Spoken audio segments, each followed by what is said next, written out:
अब बात करते हैं आज के ब्रह्मास्त्र गुरु मंत्र की। बंधुओं, आज बुधवार है, भगवान गणेश का दिन है।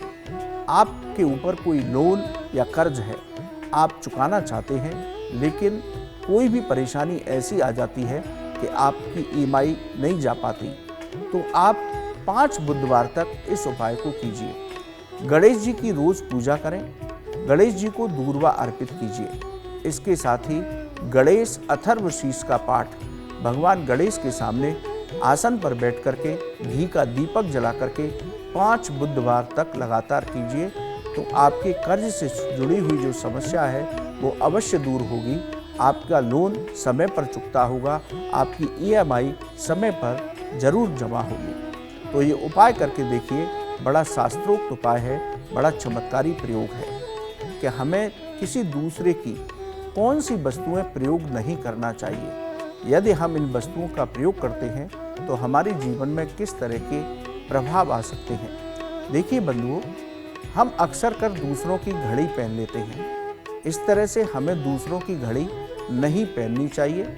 यदि आप दूसरों की घड़ी पहनते हैं तो आपका दुर्भाग्य शुरू होता है, बुरा समय शुरू हो सकता है। इसी तरह हमें किसी दूसरे की अंगूठी भी नहीं पहननी चाहिए, विशेष रूप से यदि वो किसी स्टोन की है तो वो आपको बुरा असर दे सकती है।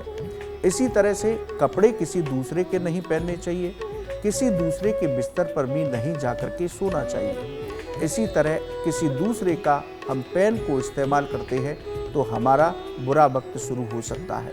ये कुछ सावधानी है जिनको हमें अपने जीवन में नहीं करना चाहिए, ये हम जाने अनजाने में करते रहते हैं। यदि किसी का वस्त्र पहनना है तो उसको एक बार धुलवा करके, ड्राई क्लीन करवा करके पहनेंगे तो उत्तम ही रहेगा। उनका सवाल है कि बच्चे पढ़ाई की तैयारी कर रहे हैं तो क्या उपाय करना चाहिए जिससे उन्हें उनके परिश्रम का पूरा लाभ प्राप्त हो, उनको प्रतियोगिता परीक्षा में सफलता प्राप्त हो। बंधुओं, जब भी आपका बच्चा पढ़ाई कर रहा हो तो आप उसकी दिशा का विशेष ध्यान रखिए। पढ़ाई करते समय उसका मुख पूर्व या उत्तर दिशा की ओर होना चाहिए। यदि वो पूर्व और उत्तर दिशा में मुंह करके पढ़ाई करता है तो एकाग्रता बढ़ती है और स्मरण शक्ति बढ़ती है, उसको पढ़ा हुआ अधिक समय तक याद रहता है। इसके साथ ही माँ सरस्वती का बीज मंत्र है ऐम।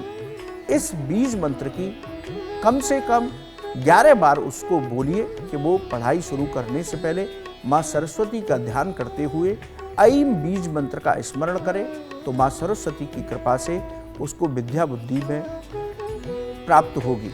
इसके साथ हनुमान चालीसा का रोज अपनी संतान से पाठ कराएं। यदि वो करने लायक ना हो तो हनुमान जी के चरणों में आप उसके लिए हनुमान चालीसा का पाठ करते हैं तो उसको प्रतियोगिता परीक्षाओं में सफलता प्राप्त होती है, विद्या बुद्धि का वरदान प्राप्त होता है। ये वो सरल उपाय हैं, इनको अपनी संतान से कराते हैं तो उनको सफलताएं, परिश्रम का पूरा फल प्राप्त होगा। तो बंधुओं, इसी तरह यदि आपका कोई ज्योतिष और धर्म से संबंधित सवाल है तो आप हमारे प्रोग्राम में हमारे ईमेल एड्रेस पर भेजिए, हम उनका जवाब अवश्य देंगे। बंधुओं, आज के लिए बस इतना ही, लेकिन ज्योतिष और धर्म से संबंधित आपका कोई भी सवाल हो तो आप हमारे ईमेल पर लिख करके भेजिए, हम उसे कार्यक्रम में अवश्य शामिल करेंगे। आप हमारे कार्यक्रम में जुड़े, आपका बहुत बहुत धन्यवाद। आपका दिन मंगलमय हो, यही हम भगवान से कामना करते हैं। राधे राधे।